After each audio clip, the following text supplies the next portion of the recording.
On the surface, I guess it could swing both ways. And I don't necessarily, we're going to meet his sister in a couple of minutes here.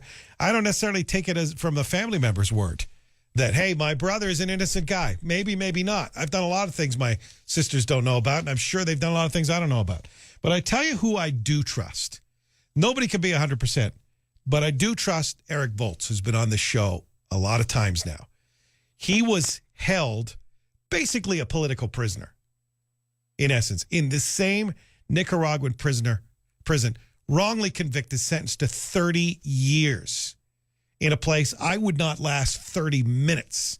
We've got some video we'll post of what it's like inside this prison. I mean, is it on our page already? It's just short of hell. Actually, it might be 2 blocks past hell. This is just a place you don't want to spend any time. And he's taking up this guy's cause. And he does not take up anybody's cause until he's sourced it as best as you can to make sure. Because he has dedicated his life after his book, Gringo Nightmare, about his life in that prison and his efforts to get out. So he's pretty sure this guy is the real deal. His name is Jason Puracal. And he was arrested November the 11th, 2010. I got to tell you, on the surface, he looks like a pretty good guy.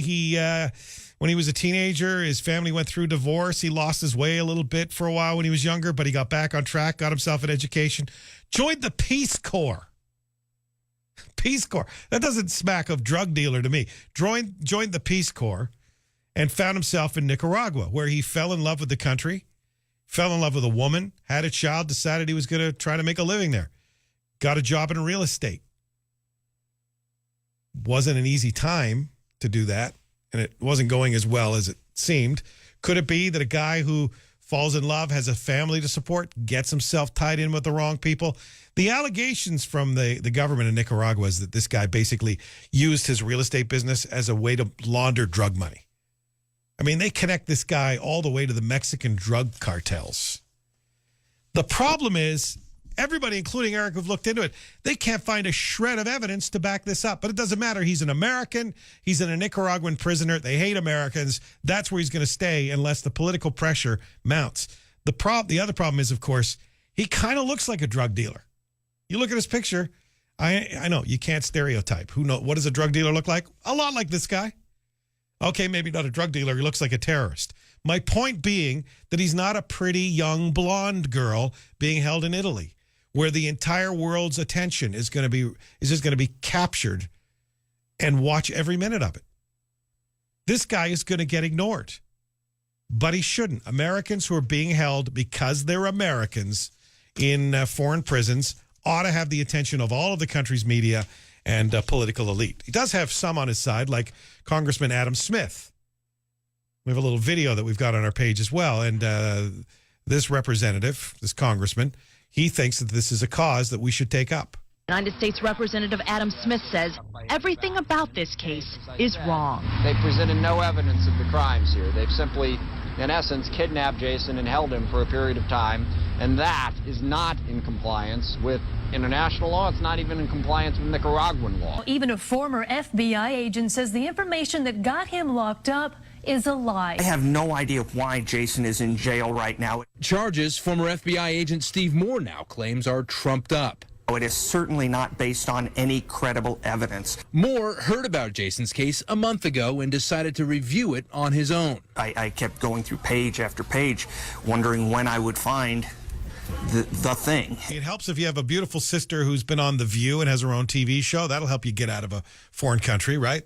Or if you're Amanda Knox and you're really pretty, and there's a sexual element to the story, everybody's going to watch that. What happens to a guy with brown skin who's an American who's being held in a Nicaraguan prison, maybe for the next 30 years, if he survives that long? I mean, this prison is not a place you'd want to be. What happens to him? Especially when they, and I think this is pretty smart of the Nicaraguans, tie in the Mexican drug cartel. There's not a shred of evidence that the guy was involved in drugs in any way. People I trust have looked into this case. So they could be wrong. That happens. But there's no evidence. No evidence was presented in court. But they threw in the Mexican drug cartel. No one in the American media is going to want to touch this. Well, we're going to touch it. I think the NBC affiliate here in L.A. is going to do something on it today. I would challenge the Times or anybody else listening right now. Let's look into this guy's story. His name is Jason Puracal. He's from, Well, his sister's here in front of me right now. Let's bring Janis into the conversation. Were you all born in the United States, or? We were. Jason and I were both born just outside of Chicago, and Right. we grew up in Tacoma, Washington. Where's your family roots?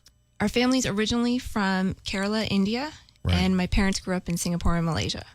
Well, you're world family, but you were children here. This is your country. This is our home. the only home you know. Exactly. Yeah. What's it like to be in the other room, hear me describe the fact that he doesn't look like the kind of guy the media is likely to support? That must be pretty discouraging to hear. It was painful to hear because people can look at my brother and think anything that they want to, but he's my big brother, and they don't know him the way that I know him. He's an amazing person. I tell it people all the time. My brother is Superman. He's an amazing guy, and for him to have lasted this long in the kind of conditions that he's in prison is absolutely phenomenal to me. I am so proud of him for still being alive. Yeah, it's we've posted the video on our website. This is not a place that you'd want to spend any time that you don't have to spend. And I'm sure that as an outsider and as an American, he probably is in even more danger there. I bet he doesn't have a lot of friends there. He does not. It's hell on earth. Do you get to talk to him? No, we get to talk to him through his attorney and through family friends that get to go visit him. My sister and I went to visit him for the first time since last year, just a couple weeks ago, and saw him for the first time. Wow, what was that like? It was heartbreaking. Jason has lost over 40 pounds in that prison. He's obviously malnourished. He's got scars all over him because he was burned in an accident trying to boil water to make it drinkable. He's got bites up and down his body because the entire prison is infested with ticks and parasites. He is struggling every day to survive. And it killed me to see him. Do you think there's any chance that he fell in with the wrong people or was desperate for money and did what he had to do to help with his child and his wife? Any chance of that? No chance whatsoever. Why are you so sure? For one, I'm his sister. I know everything that he was doing. He and I were very close. We talked all the time. But for another, I'm also an attorney. And I've studied this case from the beginning. And if you look at the case, you see that there is not a shred of evidence against him. There were no drugs presented in the case. There were no bank records presented. The prosecution's own expert testified that no money ever changed hands between Jason and any of the other people in the case. Jason was not permitted to put on any evidence in his defense, any legitimate evidence. The judge ruled it all irrelevant. So we know for a fact that there is nothing here against him. Why do you think they're holding him then? You know, that's the question that everybody asks us. Why Jason? Why did this happen to him? And we've been struggling with it from the beginning, trying to figure out why Jason. What we do know is that when the police and the prosecutor are trying to bring a case for international drug trafficking, you have to account for the cash. It's got to be somewhere. And Jason was a real estate broker. So that means that there's cash coming in and there's cash going out. But it's all money in escrow. So it's not Jason's money, but there's money coming in and out. So you think he was just a fall guy? They got to explain where, you don't have the case, where's the money? This guy got rid of the money. This guy. Exactly. So that makes the case for them against other people. Exactly. And if an American gets thrown under the bus, who cares? Who cares? Well, after having read Eric Voltz's book, I know what they're like in Nicaragua. We got a taste of that. When people get arrested in this country, we tend to think the police don't, and often they get it wrong, but we think they must have some reason. So are you hearing that same bias? Look, they wouldn't just have arrested him for nothing. Right. And what I'm saying is that people don't understand. They can't necessarily conceptualize this because we're used to the American system. We're used to there being checks and balances all over the place, and one rogue police officer is not going to have their way with the power. That's not what we're dealing with in a developing country. What we're dealing with there is corrupt police and an overambitious prosecutor who are able to basically run the entire show and take over the courtroom on this. You getting any traction at all politically in Washington? Anybody backing you to try to get him out? We do have support from Washington. We've got Congressman Adam Smith from Washington State. We just heard him, yeah. And he's been on this from the beginning. We've now gathered support from the two senators in Washington, Senator Patty Murray and Senator Cantwell. We also have the two senators in Oregon, Senator Ron Wyden, and Senator Jeff Merkley. So we've got 5 congressional offices on this. But you need somebody higher. You need the White House, the State Department. You need somebody up there, right? We Really? need somebody with actual power to step in here and make these people understand that we give Nicaragua so much money in aid, and this is what they're doing with it. They are prosecuting American citizens and holding them hostage. But see, that's the key, right? There is political pressure you can put on Nicaragua. They don't want the American government withholding aid. And especially you got a Peace Corps guy who goes to the country out of the goodness of his heart to help other people. And now this is what happens to him.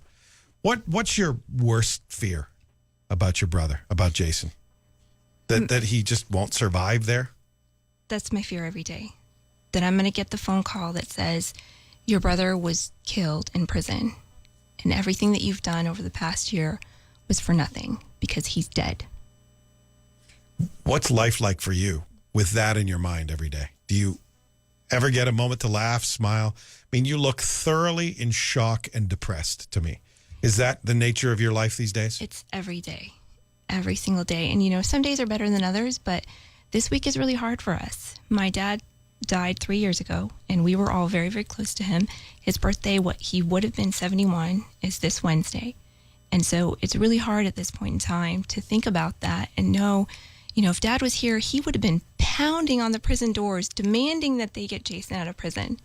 And it's hard to do this without him. Yeah. Well, I would ask that if you're listening right now, you go to our webpage, you'll learn a little bit more like him, more about him, and then do whatever you can do.